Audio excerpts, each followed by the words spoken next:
fun facts, and then I'll be done because I know some people are pressed. Season tickets are back up to 8,500. They were at 12,500 the first couple of years when the arena and the team were a novelty.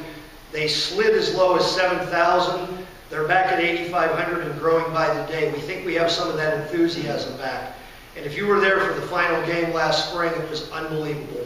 You couldn't hear yourself think, the building shook, and boy, you felt like you were somewhere special. So we think that's going in the right direction. We just opened. We own a 75% interest in the Chiller Ice Rinks. We just opened our 9th sheet of ice in Springfield, Ohio 3 weeks ago, paid for by Clark County and the city of Springfield. The idea goes like this: if we can get your 7-year-old child or grandchild to come and skate, then they'll tug on you to take them to the game. If we take you to the game and we let you have a good time, and Stinger comes around and there's some antics and some ball caps and some sweatshirts, within a week or two you're watching on TV, and then pretty soon you're hooked. That's the idea of the ice rinks.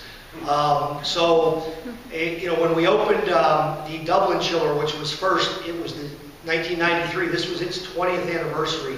So we've built 9 buildings in 20 years. Percentage-wise, that's a pretty good rate. We've gone from only Upper Arlington having a high school team. We now have 14 teams in our high school league that starts this evening. If you're Kaufman fans, they play Moeller tomorrow at 6 at the Dublin rink. New Albany is coming in next year, and Academy already has put their planning in place. So again, percentage-wise, great growth. The rinks are largely full from Labor Day to St. Patrick's Day. It's hard to get ice time, which is a good sign. And yes, we're running over to the soccer field and trying to steal all those kids, okay?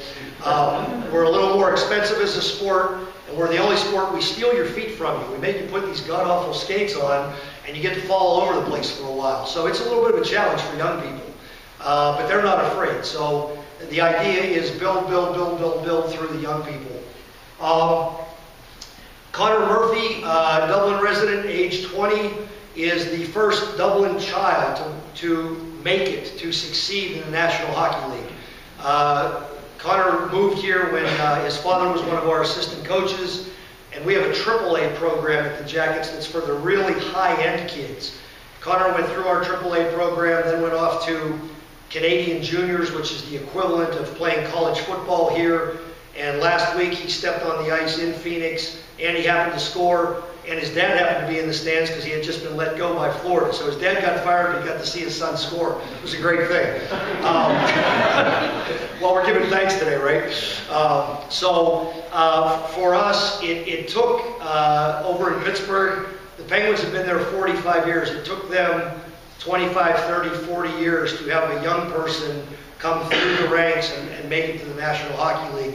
We've knocked this off in 10 or 12. And we think the strata is in place both on the fan side to make you and your families enjoy the Columbus Blue Jackets, and on the player side. We have these endless debates about fan development, player development, fan development, player development.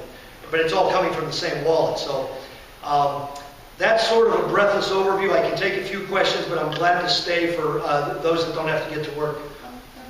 Any questions?